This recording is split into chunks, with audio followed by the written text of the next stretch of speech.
যুক্তরাষ্ট্র ও ইসরায়েলের সঙ্গে শুরু থেকে চোখে চোখ রেখে কথা বলে আসছিল ইরান। এমনকি ভয়াবহ হামলার পরও নমনীয় হয়নি দেশটি। যুক্তরাষ্ট্র কল্পনাও করতে পারেনি ইরান এভাবে পাল্টা আঘাত করে চমকে দেবে।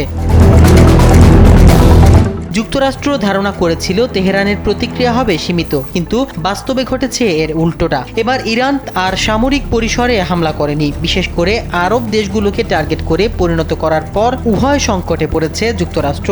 ওয়ালটন ফ্যানের অ্যারোডাইনামিক ব্লেড ঘরের কোনায় কোনায় ঠান্ডা বাতাস ছড়িয়ে হাওয়া বদলে নেয়। একদিকে ইরানের ভয়াবহ হামলা, অন্যদিকে আরব মিত্রদের চাপ।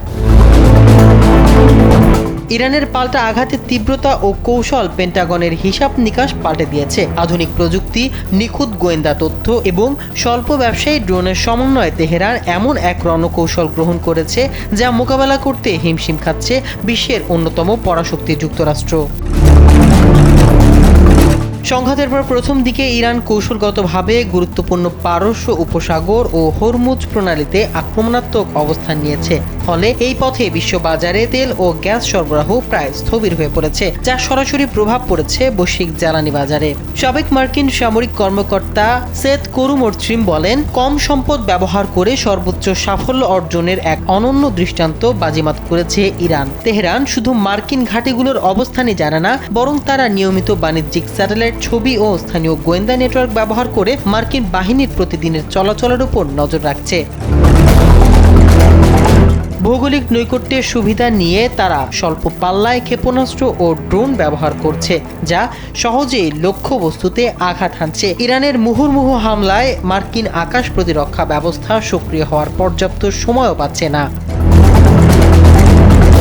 মার্কিন কর্মকর্তাদের দাবি, অধিকাংশ ড্রোন ও ক্ষেপণাস্ত্র প্রতিহত করা হচ্ছে, তবুও গুরুত্বপূর্ণ স্থাপনায় উড়িয়ে দিচ্ছে ইরান। এর মধ্যে রয়েছে মার্কিন দূতাবাস, সামরিক ডাটা সেন্টার এবং বিভিন্ন তেল গ্যাসের শোধনাগার।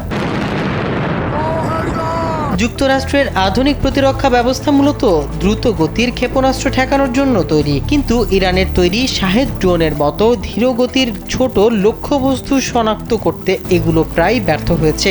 সস্তা এই ড্রোনগুলো সম্পূর্ণ পৃষ্ঠের খুব কাছে গিয়ে উড়ে যেতে পারায় রাডারে ধরা পড়ে না। মস্কো ভিত্তিক সামরিক বিশ্লেষক ইউরি লিয়ামিনের মতে, যুদ্ধের শুরুতে ইরান মার্কিন রাডার ব্যবস্থা ধ্বংস করে তাদের অন্ধ করে দেওয়ার কৌশল নিয়েছে। মার্কিন সেনাবাহিনীর শীর্ষ কর্মকর্তা ডেন কেন জানিয়েছে, রণাঙ্গনের বাস্তবতায় তাদের পরিকল্পনাগুলো নিয়মিত পরিবর্তন করতে হচ্ছে। ইরান যেভাবে কৌশল পাল্টাচ্ছে, তারাও সেভাবে মোকাবেলা করার চেষ্টা করছেন। মাহমুদ রহমান সিয়াম, কালবেলা।